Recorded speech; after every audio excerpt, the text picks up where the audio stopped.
헌재가 우리 국민의힘 의원들의 또 우리 당의 그런 요구 사항을 전달하기 위해서 면담을 요청했는데 이를 전면 거부한 것에 대해서 정말 강력한 유감을 표합니다. 헌법재판소는 헌정질서의 최후의 헌정질서 유지의 최후의 보루입니다.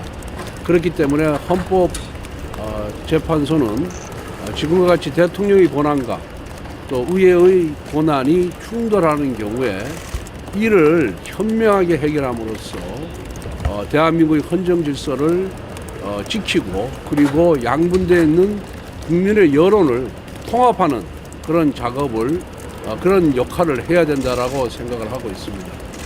그런데 다 아시다시피 민주당은 29건의 탄핵소추를 발의했고 10건의 탄핵소추를 의결을 해서 지금 현재 10건의 탄핵소추 사건이 계류 중에 있습니다. 그 중에 물론 대통령에 대한 탄핵소추도 포함되어 있습니다.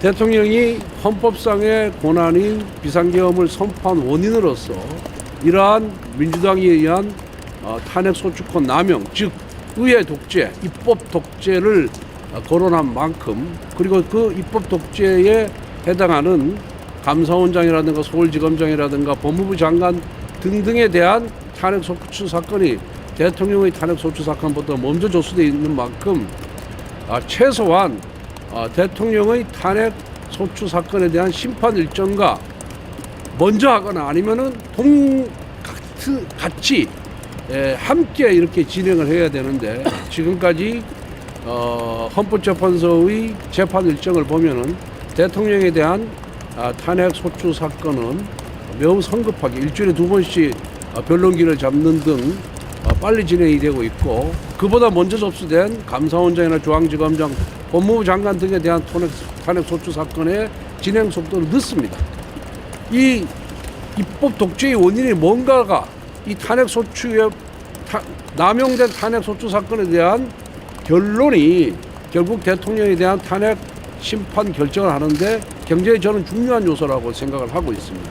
그래서 우리가 헌법재판소에 지난번에도 와서 모든 탄핵소추 사건에 대한 일정을 다 밝혀달라라고 요구를 하고 그리고 같은 속도로 진행해달라고 요청을 했음에도 불구하고 아직까지 헌법재판소의 태도를 보면은 우리의 요구사항이 지금 받아들여지지 않고 있습니다. 그래서 결국은 대통령의 권한과 의회의 그러니까 국회의 민주당에 의한 탄핵소추 사건의 당부, 그 다음에 대통령의 비상계엄 선포의 당부를 떠나서 어쨌든 간에 그 국회의 입법 독주가 민주당에 의한 입법 독재, 입법권의 남용이 탄핵소추권의 남용이 에 대한 반작용으로 비상계엄 선포가 이루어졌다라고 주장을 하고 있는 만큼 여기에 대해서 먼저 국회의 탄핵소추권 남용에 대한 판단이 먼저 이루어져야 된다. 그리고 대통령에 대한 또 탄핵소추 사건의 결론이 나야 결국은 국민을 통합시킬 수가 있는 것이고 헌정질서를 유지할 수 있는 것이다. 저는 그렇게 생각을 하고 있습니다. 그런데 그런 점에 있어서 부족했기 때문에 오늘 다시 찾아와서 우리의 요구사항을 강력하게 전달을 하려고 했던 것이다라는 말씀을 드리고 어제도 말씀드린 바와 같이 그 이면에는 문영배 소장 대행에 편향된 그런 가치관에 저는 작용을 하고 있다 이렇게 생각을 하고 있습니다. 이재명 대표와 절친입니다. 누구보다도 가깝습니다. 그리고요 문영배 소장 자신이 평상시에 헌재 관계자들에게 정치평론을 많이 했습니다. 정부 여당에 대한 비판을 많이 했던 분입니다. 그리고 이재명 대표와의 친분을 굉장히 과시를 많이 하고 자랑을 많이 했습니다. 그리고 2020년대 이재명 대표의 모친께서 돌아가셨는데 그때도 상가에 방문 다녀온 것을 자랑삼아 이 헌재 관계자들한테 얘기할 정도로 굉장히 가까운 사이입니다. 그렇기 때문에 문영배 소장의 대통령에 대한 탄핵 소추 사건의 그런 진행 과정에 대해서 저희들이 의구심을 갖는 것이고 거기에 대해서 명확하게 답변을 해야만 헌재의 공정성과 신뢰성이 저희 높아질 것이다. 그렇게 생각을 하고 있습니다. 거기에 대한 적절한 해명을 하지 못하면은 헌재의 결정에 대해서 또 국민들이 동의하지 않을 가능성이 있습니다. 그리고 그 정도로 친분 관계가 있다 그런다면 사실상 대통령에 대한 탄핵 소추 나머지 국무총리라든가 법무부 장관 감사원장에 대한 탄핵 소추 실질적인 탄핵 소추를 누가 했습니까? 이재명 대표가 한 겁니다. 그럼 이재명 대표와 그렇게 친분 관계가 있는 사람이 재판장으로서 재판을 진행한다는 것은 저는 재판의 그런 공정성을 기하기가 어렵다 이렇게 보고 있습니다. 만약 제가 주장한 내용이 사실이라면은 문영배 소장은 최소한 기피를 해야 된다. 재판 기피를 해야 된다. 저는 그렇게 생각하고 있습니다. 그래서 문영배 소장이 제가 주장한 내용에 대해서 명확한 답변을 해야 된다. 할 의무가 있다. 왜?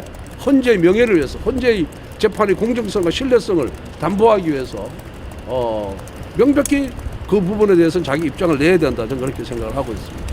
이해관계자 아닙니까? 실질적인 탄핵 소추인 이재명 대표와의 그런 수십 년간의 그런 친분 관계, 친구 같은 그런 관계에 대해서 본인이 저는 해명을 해야 된다 이렇게 생각하고 있습니다. 오늘 이 점에 대해서 소장 대행을 만날 수 있다면 이걸 직접 한번 물어보려고 그랬었던 것이고 만약 만나지 못한다면은 사무처장을 통해서 대리 답변을 들으려고 오늘 이 자리에 왔던 것입니다. 다시 한번 헌재에 촉구합니다.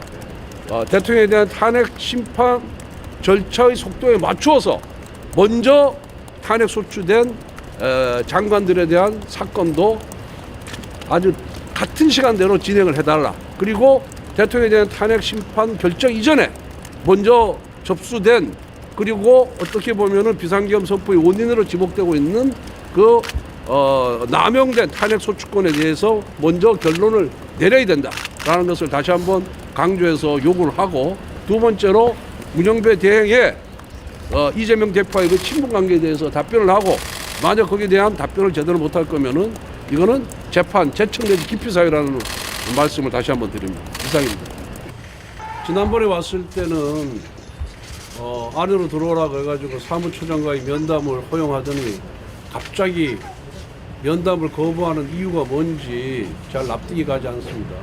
면담 자체를 거부한다는 것은 이거는 국회와 국민을 존중하지 않는 태도이고 그리고 이런 전례가 전혀 없었습니다. 다른 헌법기관에서 이런 전례를 저는 본 적이 없습니다. 무슨 이유로 이렇게 거부를 하는 건지 누가 소장 대행이 아마 지시한 걸로 나는 이렇게 들었는데 소장 대행의 그런 지시로 그렇게 만나주고 또 우리 사무실에 와서 헌재 입장을 서명까지 했던 사무처장, 차장, 기조실장 모두가 면담을 거부하는 것은 이거는 우리 헌정사상 처음 보는 일이고 있을 수 없는 일이다. 결국은 이런 것이 헌재의 공정성과 신뢰성에 아마 공정성과 신뢰성을 훼손하는 일이다. 헌재 스스로가 자초하는 일이다. 저는 그렇게 보고 있습니다. 그러면은